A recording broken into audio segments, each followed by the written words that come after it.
Okay, so if you want to open up your Bibles this morning to Matthew chapter 13, the end of the chapter. So last week we talked about the parables. We stopped at verse 52. This morning we're going to pick it up at verse 53 through chapter 14, verse 36. This morning what we're talking about is worshiping the King. We're going to be talking about what worship actually is. And so the overarching truth today is this, that our worship of Christ is a reflection of our belief in Christ. Right? So worship starts with belief. It starts with knowledge of who it is we're worshiping before we can actually worship that King.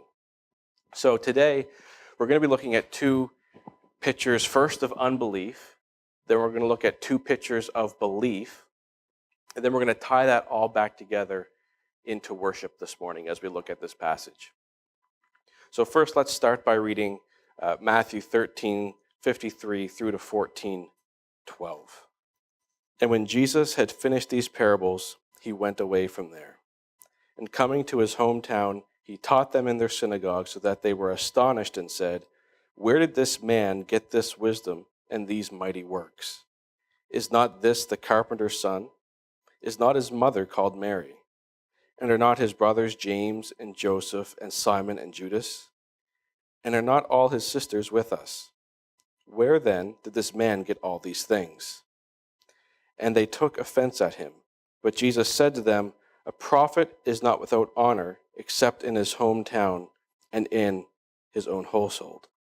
And he did not do many mighty works there because of their unbelief.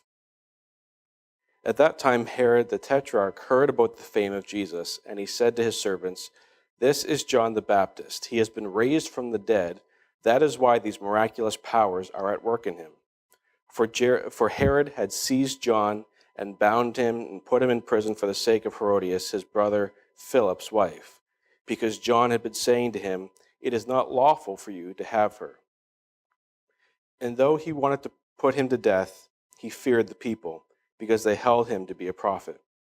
But when Herod's birthday came, the daughter of Herodias danced before the company and pleased Herod, so that he promised with an oath to give her whatever she might ask. Prompted by her mother, she said, "Give me the head of John the Baptist here on a platter." And the king was sorry, but because of his oaths and his guests, he commanded it to be given. He sent and had John beheaded in the prison. And his head was brought on a platter and given to the girl, and she brought it to her mother. And his disciples came and took the body and buried it, and they went and told Jesus. So it's a bit of a graphic story of John the Baptist being beheaded. We'll talk about that in a moment.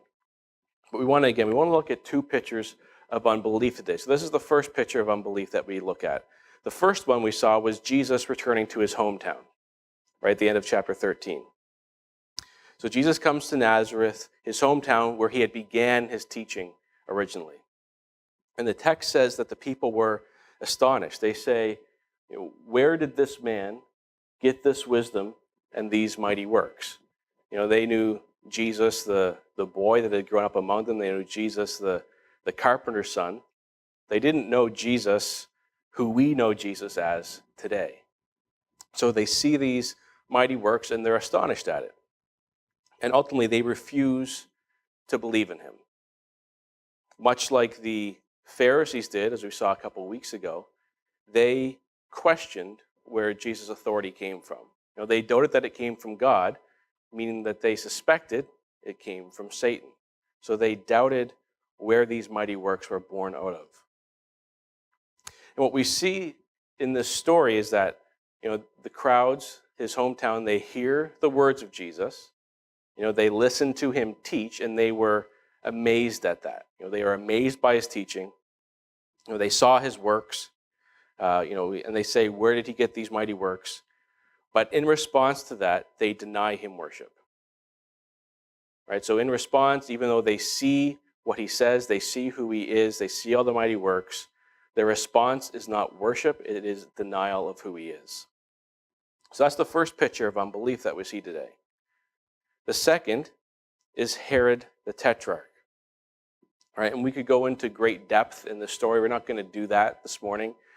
This really plays out kind of like a soap opera, just the drama that is in this story, the incest, the weird things that are going on.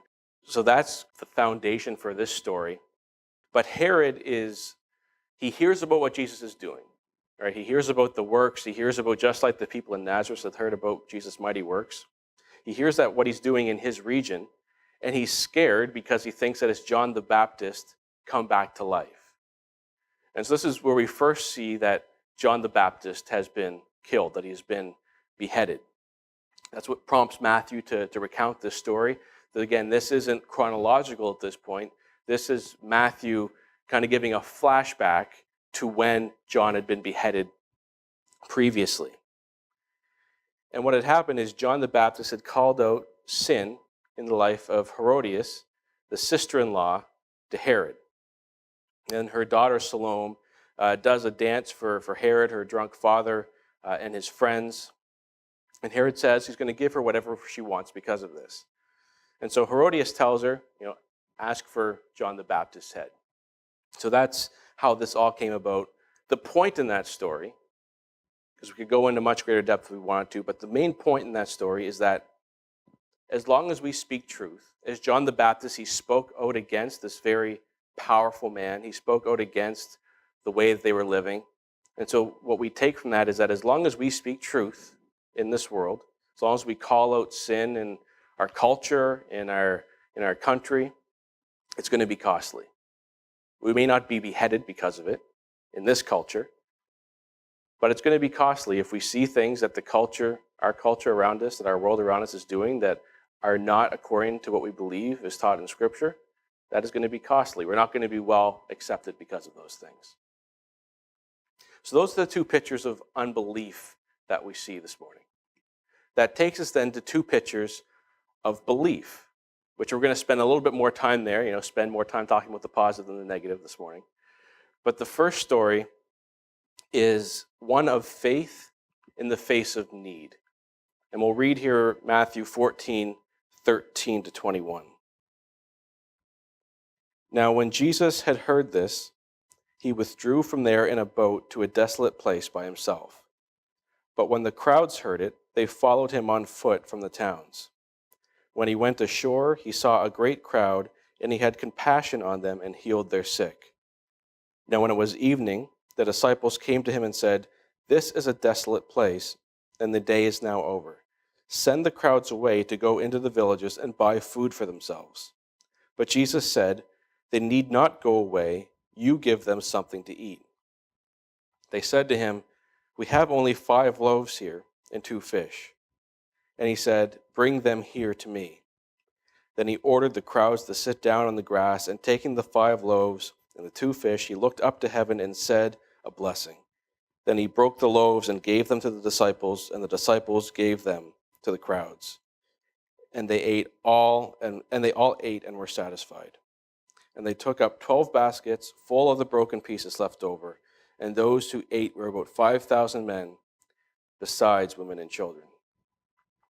So this is a story that I think we all know. It's one of the most well-known miracles. It's actually the only miracle of Jesus to appear in all 4 Gospels. So again, it's a very well-known story. And here we see Jesus take the 5 loaves, the 2 fish, to feed more than 5,000 people. It could have been 10,000 or more. Again, it was 5,000 aside from women and children.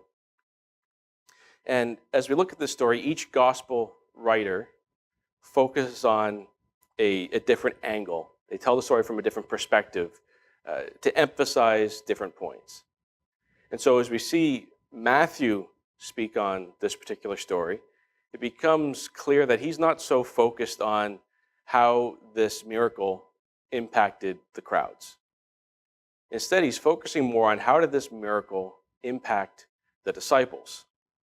And that's where we can learn today a bit about how that impacts us as well. So first of all, as the disciples observe Jesus in this story, the first thing that we're going to see is that their faith is growing, or they have an opportunity for their faith to grow. And in that, they're learning to reflect his compassion. Again, we see that Jesus had withdrawn into a boat. He'd been busy, very tired, and there's every reason that he would want to rest and not have to deal with crowds for a bit. But the text says the crowd still found him. As he's in the boat, they're following him basically around by the shore, just waiting for him to come in again. And when he arrives on the land, he's surrounded by people who are hurting, people who are sick, diseased, people that need healing. And so it would be probably perfectly reasonable for us to say, well, why didn't Jesus just say to them, I want to be alone. Just please go home, come back tomorrow, and we'll pick things up again there. We could have done that, but it says that in his compassion, he was moved to heal them. He was moved to engage with the crowds. And so one of the things, again, the disciples would be learning would be to reflect the compassion of Jesus. Jesus knows here that these crowds that are following him are ultimately, in the end, are going to be like one of those first three seeds that we saw last week, or one of the first three types of soil that we saw last week in the parable of the sower. That they will follow for a while, that they will do so joyfully for a while, but when trials come, they will fall away. Jesus knows that that's going to be the case for most of them, and yet still he is moved to compassion when he sees them. And we won't turn there now, but at the end of the chapter, in verses 34 to 36, that same kind of compassion is reflected there as well, where it says, when they had crossed over, they came to land at Gennesaret. And when the men of that place recognized him, they sent around to all that region and brought to him all who were sick and implored him that they might only touch the fringe of his garment. And as many as touched it were made well. So again, we see multiple opportunities for the disciples to observe Christ and to learn to reflect his compassion. And ultimately, that's what it means to be a disciple for them back in first century Israel and for us today in 21st century Canada.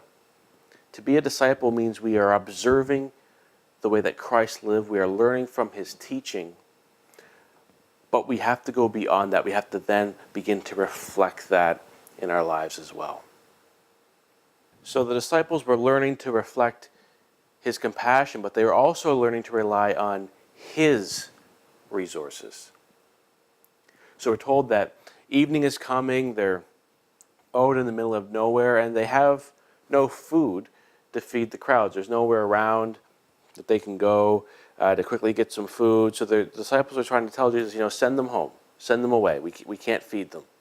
All we've got is a little bit of bread, a couple fish. It's just not possible to feed this many people with this little food. But then Jesus responds and he says something kind of interesting. He says, they need not go away. You give them something to eat. So Jesus is calling on his disciples to meet their need.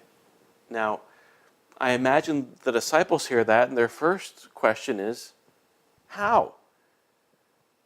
How can we give 5,000, 10,000 people enough food to eat with 5 loaves of bread and 2 fish?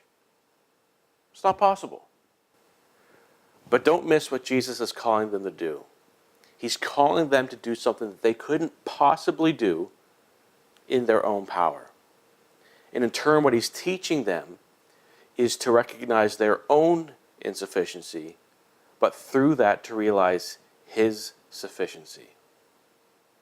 And he does that in 2 ways. First, we see that Jesus is meeting needs in us. Right? This is where we're seeing that Jesus is the new Moses. That's what Matthew is trying to convey to us. He's done that before. He's doing it again now, that Jesus is the new and the better Moses. Matthew doesn't go into this in such depth in his gospel, but John does in his gospel in chapter 6, where he says, it was not Moses who gave you the bread from heaven, but my Father gives you the true bread from heaven. For the bread of God is he who comes down from heaven and gives life to the world. So in other words, Jesus is saying that he is the bread of life. So if we recall the Old Testament account where Moses is calling down the manna from heaven, the bread from heaven to give to the people of Israel, Jesus here is comparing this miracle to that.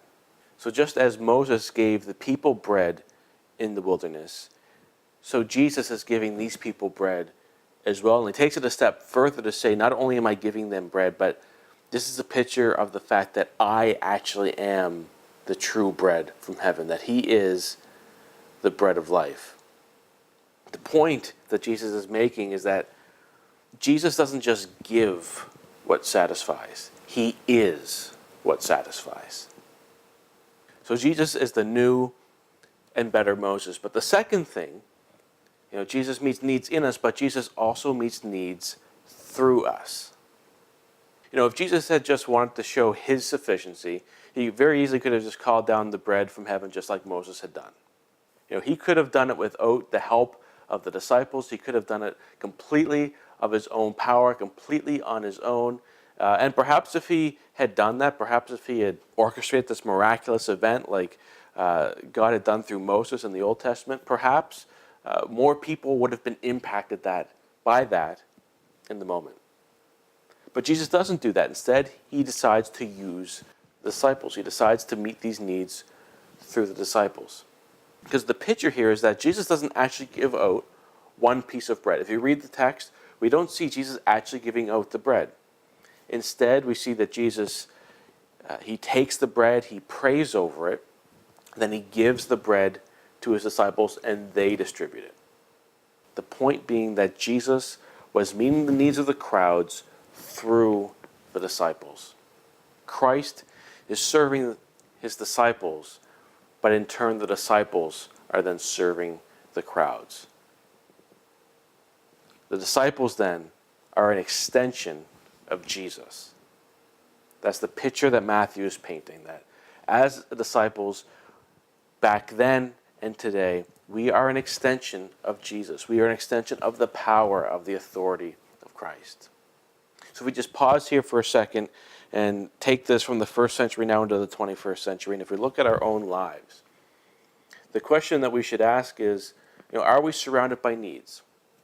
We see needs of people around us, from those who that we live among, those who we work around, those who we're on campus with, those who are in our city around us. Do we see needs in the lives of people? And if we do, are we willing to meet those needs? Not in our own power, not in our own strength, but recognizing that Jesus wants to meet the needs of our city. He wants to meet the needs of those in your lives. He wants to meet the needs of those people through you. And so as we get back to the story, there's this part that's kind of tucked in at the very end. It's almost easy to completely overlook it, but it's crucial in getting the full picture of the story, and crucial in understanding what Christ has to say to you in all of this, in the way that he encourages his own disciples. Because we're told that there are 12 baskets of bread left over as the disciples go around picking up the pieces of bread after the crowds have been fed. There's 12 baskets of bread left over that are filled for the 12 disciples. The picture there is that Jesus isn't only enough for those who you serve. As you go out, as you serve people, as you allow him to serve through you, Jesus won't be enough just for those that you serve. He's going to be enough for you as well. There always will be enough left over for his disciples. So that's the first story. The second story is faith in the face of fear.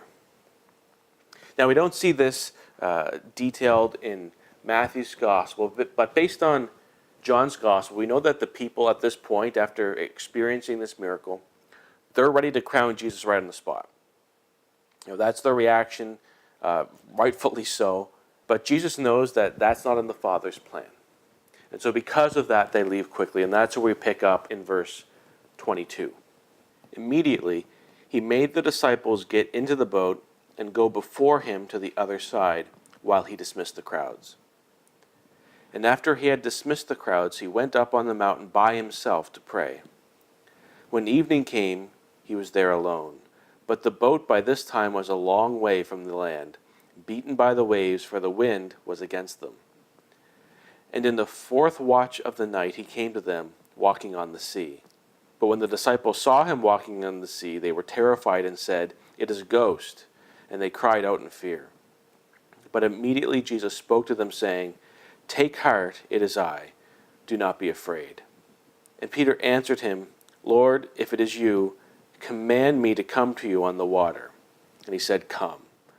So Peter got out of the boat and walked on the water and came to Jesus. But when he saw the wind, he was afraid, and beginning to sink, he cried out, "Lord, save me." Jesus immediately reached out his hand and took hold of him, saying to him, "O you of little faith, why did you doubt?" And when they got into the boat, the wind ceased, and those in the boat worshipped him, saying, "Truly, you are the Son of God." So there's a few things that we take from this passage. The first thing that I want to focus on is that Jesus is sovereign over you. Jesus is sovereign over every aspect of your life today. Because the picture here we see is that, as they leave the crowds, Jesus sends his disciples off into the boat. This is probably around anywhere from 7 to 9 p.m. at night. All right, and then we're told that Jesus came out to the sea in the fourth watch of the night. So that would be between 3 and 6 a.m. in the morning. So the picture is this. The disciples at this point have been in the boat for at least 6 hours, if not up to 9 hours even. And this whole time they're on the sea battling a windstorm. And now if we go back to Matthew chapter 8, what we had seen there is that Matthew is teaching us that Jesus had control over the windstorm. So we already know that Jesus has control over nature. He's control over the wind, causing the havoc on the sea. And so for 6 to 9 hours, you have the disciples on the boat. You have them being tossed around by the wind. And they're there because Jesus had sent them there. Right? They're in the midst of the storm. They're battling. I'm sure they thought they're battling for their lives. They're there because Jesus put them there. Jesus knew that they were there the whole time. Jesus knew that they were struggling. They knew that they were battling. Yet all of this is taking place under his authority. Because the entire time that the disciples are battling the wind, the picture we can take from that, knowing the control, the authority Jesus has, Jesus was holding both the disciples and the wind in his hands at the same time. Both were under his complete control. Both were under his complete sovereignty, under his complete authority. And so just as that is true for the disciples then, as we see in the story, the same is true for us today. Jesus is not unaware of what's going on around you. So if you're struggling with, if you're on a university campus and you've got exams and you're struggling to get your work done, or if you're on your workplace and struggling with a project, or if it's in your personal life, you're struggling with an illness or just whatever storm of life has come your way, what we take from the story is that Jesus is not unaware that you are in that situation. He's not unaware of what's going on around you. And through that, he's familiar with your weaknesses. He knows the struggles that you're going through. But what Romans 8 teaches us, what Paul tells us, is that Christ is working for your good in all things. Even when we can't see that necessarily in the moment in our lives, oftentimes, and I'm sure you can maybe think of your own examples, oftentimes you look back at those situations that were those struggles, they were those storms of life, and you could see God working in them now as you look back. But when you're in the moment, you often miss it. But I do want to pause here and say one thing of clarity, just to not give the wrong idea. And that is that sometimes we're in storms, that we have these issues, these battles that come about in our life, not because Jesus put us there. It is clear that sometimes Jesus does send us into storms. He does send us into tests in order to strengthen us. But sometimes we're there because we sinfully walk into it. Sometimes, because of our own sin, we get ourselves into a mess. Now, Jesus is still there in that. Or Jesus is still sovereign over that situation, whether he put you there or whether your sin led you there. So is Jesus still sovereign in that? Yeah, absolutely. But his word is also clear in those circumstances that the response to that, when you're in those situations, is obey. Turn from your sin, admit your sin, confess your sin, and then turn from it and trust in him. So that's the first thing that we take from that today. That's the first thing we want to take from this story. The second thing is that Jesus is present with you. So as we continue on, we see that the disciples, they're battling this windstorm, but then Jesus comes to them walking on the water. And the response is that, naturally, I think this is a perfectly reasonable response. They're afraid. They think he's a ghost. They've not seen a man walking on the water before. And their response is, well, men can't walk on water. This must be a ghost. But Jesus senses their fear, and he says, "Take heart, it is I. Do not be afraid." And now what's interesting here, and the reason that I highlight "it is I," because that is the same language here that was used to Moses back in Exodus 3, when God appears to Moses in the burning bush and says that he is I am. It's the same language here. Matthew was tying in the fact that Jesus is identifying himself as God. And so the picture, though, that we take from this story is that in the midst of the storms of life, Jesus is with us. He is present with us. But the next thing that we learn from the story is that Jesus is strength in you. This is where we get to the point where Peter, he recognizes now that it's Jesus out in the water. So he decides, all right, I want to go be with Jesus. So he says, if it is you, command me to come to you on the water. And the picture is that as you trust in Jesus, you experience his strength in you. And that's what Peter was expecting. He was expecting to experience the strength of Jesus in him. He fully believed that, if Jesus is able to walk on water, then he should be able to as well if Jesus says that he can. He believes that the strength of Jesus is going to pass through to Peter. That was what Peter believed. And so Peter steps out in the boat, and things are going great until we get to verse 30. And that's where we read that, but when he saw the wind, or probably more accurately, when he saw the effects of the wind on the waves as they crashed around him, it says that he was afraid, and beginning to sink, he cried out, "Lord, save me." And Jesus immediately reached out his hand and took hold of him, saying to him, "O you of little faith, why did you doubt?" Now here's where I want to issue a caution though as you read that, because we see Jesus here talking about little faith. And when we see that, it can be very easy to miss the point. Because we can start to think, well, if that's the case, if I get into these storms of life and I take my eyes off Jesus, well, I just need to muster up some more faith. I don't have enough faith, I got to find a way to manufacture some more. But that kind of thinking skews faith. Because when we think that way, it makes faith dependent on what you can muster up, what you can manufacture yourself. It depends on you. And that's not what faith is. That's not what matters most for your faith. So what matters most is not the measure of your faith. What matters most is always the object of your faith. That's the point that Jesus is making clear to Peter here. So if we ask why did Jesus call Peter's faith little? It's because he took his eyes off Jesus, the object of his faith. The point here is that your faith is strong only when the object of your faith is strong. Because as long as your faith is in your circumstances, as long as you're focused on anything apart from Christ, it really doesn't matter how much faith you have. If your eyes are on the wind, you're going to fall, you're going to sink. If your faith is based on your circumstances, and your faith is going to go up and down according to the, to use the analogies of the story, it'll go up and down according to the wind and the waves of the world. But when your eyes are on Christ, as Peter's were initially, your faith will be constant because Christ is constant.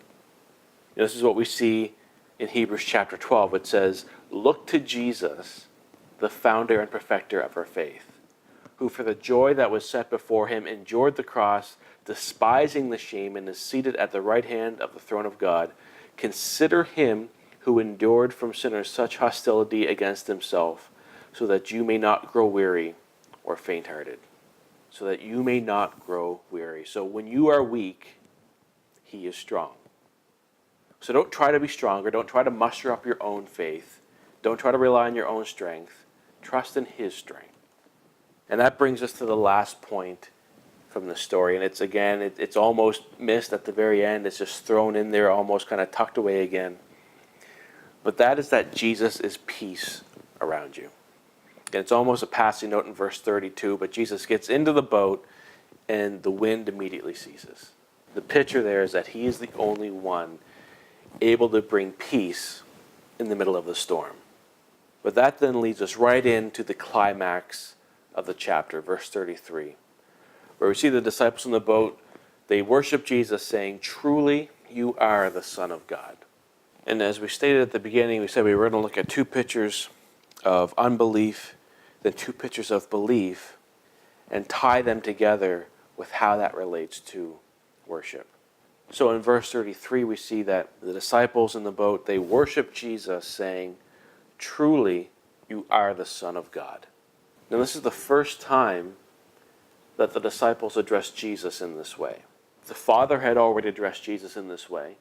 Even demons had addressed Jesus in this way. This is the first time that the disciples addressed Jesus in this way. And for them, this was an act of worship. We tend to think of worship as that thing that we did earlier. The music, the songs that we sing. And that is one expression of worship.